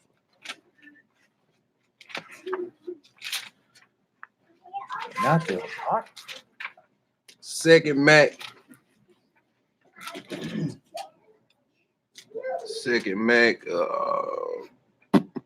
And I had Psalms 83, 1 through 18 in there. You can write that down. Also, Jasher 65, 1 through 15 is just show you the crafty counsel that the Egyptians took. You know what I'm saying? That's a precept for Psalms 83, 1 through 18, the whole chapter. Yeah. Let's charge you had a question. Oh, okay. What chapter? 2 Maccabees chapter 3. We're gonna read the whole Read thing. the whole chapter. Right. Yeah. 2 Maccabees chapter 3. Verse 1. Now, when the holy city was inhabited with all peace, and the laws were kept very well, because of the goodness or the godliness of Onias, the high priest, and his hatred of wickedness. It came to pass that even the kings themselves did not honor the place. See, it says that they did honor the place. So this was a time where Jerusalem was at peace, right? Shortly after the whole thing with the Greeks went on, right? So the kings honored the temple back up. The high priest is officiating in the temple, Onias, everything going smooth. But you always got sellouts amongst you. Ooh, right? We finna read about one. His name's Simon. I call him Simon the sellout. All right, go ahead. Go ahead, finish verse 2. Yeah. And they magnified the temple with their best gifts. Insomuch that Seleucus, king of Asia, and his own revenues bear all the costs belonging to the service of the sacrifice. You see that? That's another Gentile. Look what spirit he in. Right? He loved the way of our worship and the people so much that he took his own funds and paid for the majority of the sacrifices that we need to sacrifice. Right? So this is a time where all the kings honored the temple and honored Jerusalem. Go ahead. But one, Simon of the tribe of Benjamin, who was made governor of the temple, fell out with the high priest about disorder in the city. See, that's all it takes for a sellout. One argument and he go sell out. Simon the sellout. Go ahead. And when he could not overcome Onias, he gave him to Apollonius, the son of Darius. Yeah, whatever. We ain't trying to pronounce no heathen names correctly. we ain't gonna spin our wheels on that. We ain't gonna spin our wheels on that. Just pronounce it the who best you then can. was governor of Cilicia and Phoenicia. We just gonna roll now. Yeah, we gonna roll. And told him that the treasury in Jerusalem was full of infinite sums of money. Y'all see this Simon, he gets upset because he didn't win the argument or didn't get what he wanted out of the argument. So he goes to our enemies, people of another nation, and say, man, look, they got so much money down in their treasury in the temple, you can't even count it. What? That sounds like Israelites today. Man, boy. Man, you know, bro, when he mess with me, he balling though. Yeah. Safe in his room downstairs by the pool table. Yep. I seen him. He just went in there the other day. Right.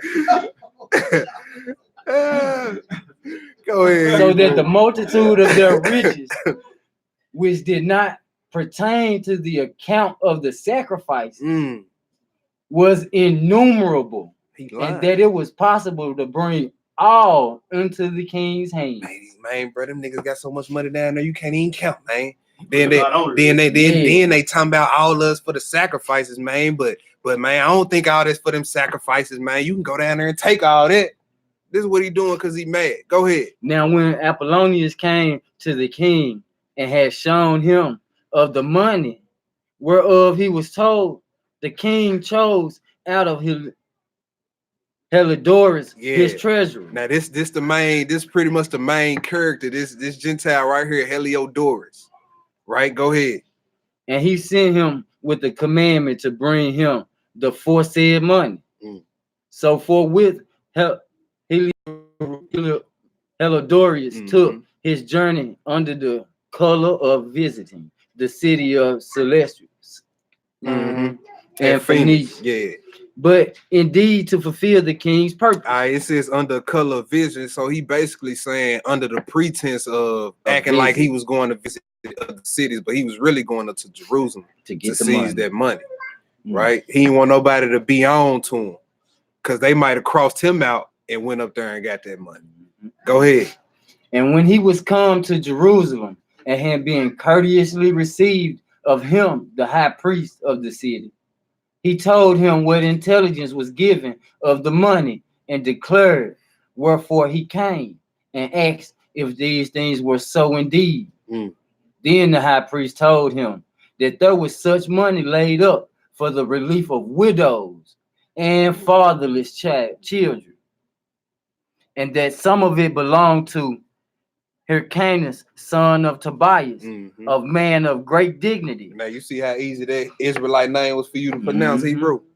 Right. Go ahead. Right, I'm telling you. And not as that wicked Simon had misinformed. So he knew who went and snitched him out. He was like, not All as that his wicked name. Simon. Yeah, go ahead. The sum whereof in all was 400 talents of silver and 200 of gold, and that it was altogether impossible that such wrong should be done unto them that had committed it to the holiness of the place and to the majesty of the invaluable sanctity of the temple honored all over all the world. All over what? All over the world. Go ahead, Hebrew. But Herodias, because of the king's command given him, said that in any wise it must be brought into the king's treasury. So at the day which he appointed, he entered in to order this matter. Wherefore there was no small agony throughout the whole city.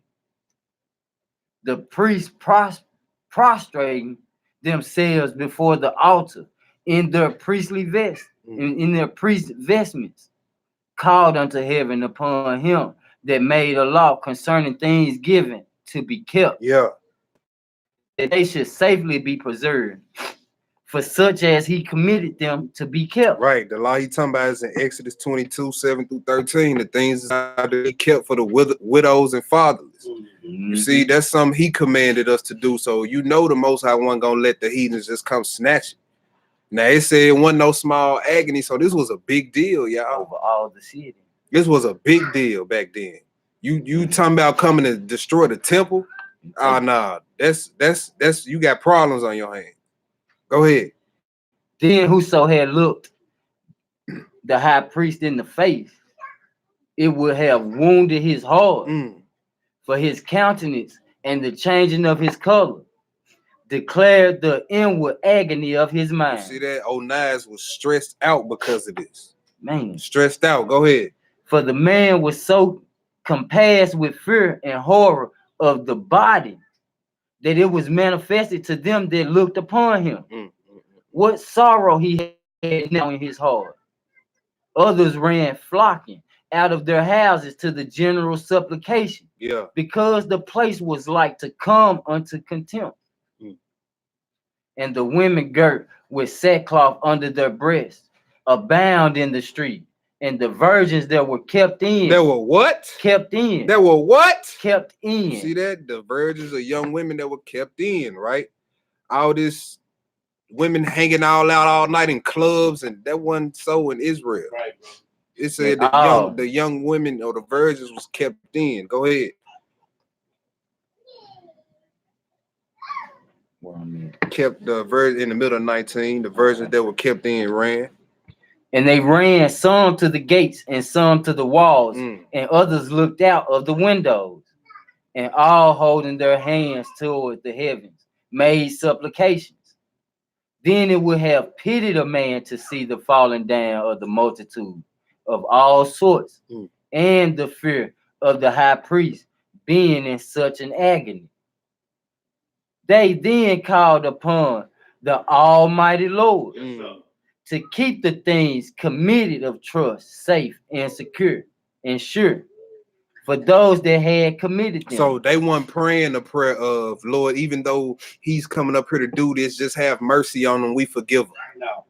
Nah, they was praying to be protected, and basically that you stand up and fight for us against this heathen. Lay this heathen down. Huh? Go ahead. Then they called. Okay, my bad. You good, Hebrew? Go ahead. Verse 23. Nevertheless, Herodias executed that which was decreed. Now as he was there, present himself with his guard about the treasure, the Lord of spirits, and the Prince of all powers caused a great apparition. A great what? Apparition. That's a supernatural manifestation or appearance of something. Right? Go ahead. So that all that presumed to come in with him were astonished at the power of Yah. Man, let's see what they saw. Go ahead, Hebrew. And they fainted and were sore afraid. For there appeared unto them a horse with a terrible rider upon him, and adorned with a very fair covering. And he ran fiercely, and he smote at Herodias with his 4 feet. Keep going. And it seemed that he that sat upon the horse had complete harness of gold. Moreover, 2 other young men appeared before him, notable in strength, excellent in beauty, and comely in appearance, who stood by him on either side and scourged him continuously. Beating that heathen, boy, non-stop. Go ahead. And they covered him with many sore stripes. And Herodias fell suddenly upon the ground, and he was compassed with great darkness. But they that were with him took him up and put him into a litter. Go ahead. They thus him that lately came with him.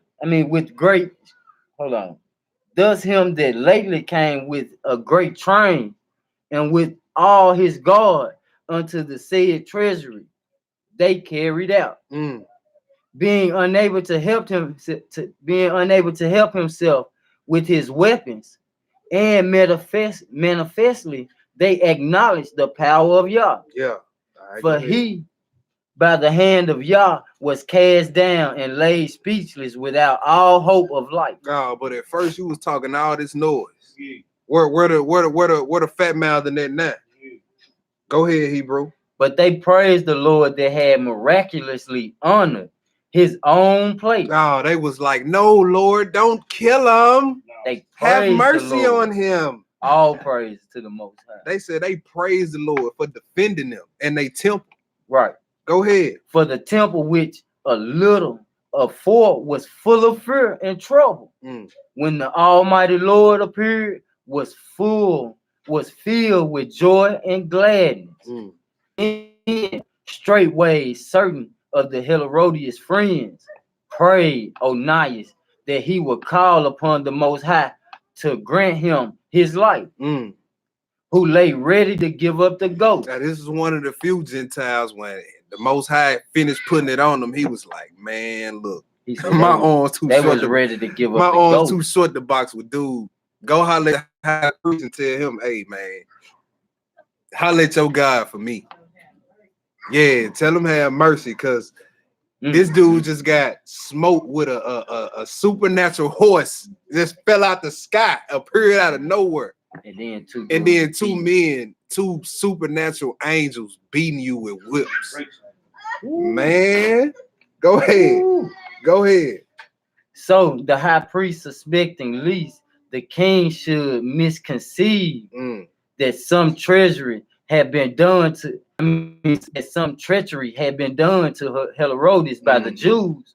He offered a sacrifice for the health of the man. Right. So 09 say like, all right, bet. Go ahead. He did it. Now, as the high priest was making an atonement, the same young men in the same clothing appeared and stood beside Herodias, saying, "Give Onias, the high priest, great thanks, insomuch as for his sake the Lord hath granted thee life. And seeing that thou hast been scourged from heaven, Go ahead. declare unto all men the mighty power of Yah." And when they had spoken these words, they appeared no more. Ooh. Go ahead. So Herodias, after he had offered sacrifice unto the Lord and made great vows unto him that had saved his life, and saluted Onias, returned with his host to the king. Testified he to all men the works of the Yah, which he had seen with his eyes. And when the king had asked Herodias who might be a fit man to send yet once again to Jerusalem, he said, "If thou hast an enemy or a traitor." Yeah, he like, so the king like, dang, he told you a new one, huh? He like, so who can I send down there to complete this mission? Dude, like, man, bro, if you got an enemy, somebody you don't like, or somebody that done traded on your country, send them. Go ahead. And he said, if you have an enemy or a traitor, send him thither, and thou shalt receive him with scourge. He said, he gonna come back to you well beat. Scourged. He gonna not your friend. Hey, if you want to kick it later on, don't send your partner. Don't send him. Send somebody you don't like. Go ahead. They say, and thou shalt receive him well scourged. Ooh. But that's if he escaped with his life. Ooh. If he come back, go ahead. For in that place, no doubt, there is an especially power of Yah. Hallelujah. For he that dwelleth in heaven have his eye on that place. Hallelujah. Yes, sir. And defendeth it. And he beateth and destroyeth them that come to hurt it. Hallelujah. All praises. And the things concerning Herodias in the keeping of the treasury, it fell out on this sword. All praises to the Most High. I'm gonna read this last place, y'all. He said, "Don't send nobody down there. If you want to get them back, you might not get them back. He might be well beat, or he might not show back up." I'm gonna read this one last spot. This is Sirach 25:7. Y'all gotta go there. Y'all can write it down. Just read it out. Sirach 25:7. All praises. It says, "There be 9 things which I have judged in my heart to be happy, and the 10th I will utter with my tongue. A man to have joy of his children, and he that liveth to see the fall of his enemies." Yes, sir. Praises to the Most High, y'all. That's the lesson. That is, what's the title? Remorseless enemies of Israel appointed for destruction. Why are we forgiving them? Why are we forgiving them? Nah, I don't look like it. Y'all ain't got no questions. Go ahead and cut the feed. Okay. All right, y'all. We got some in-house things to discuss. Appreciate y'all for tuning in. We about to sign on out, family. All right, well, we got some announcements, y'all. Brother Wardy,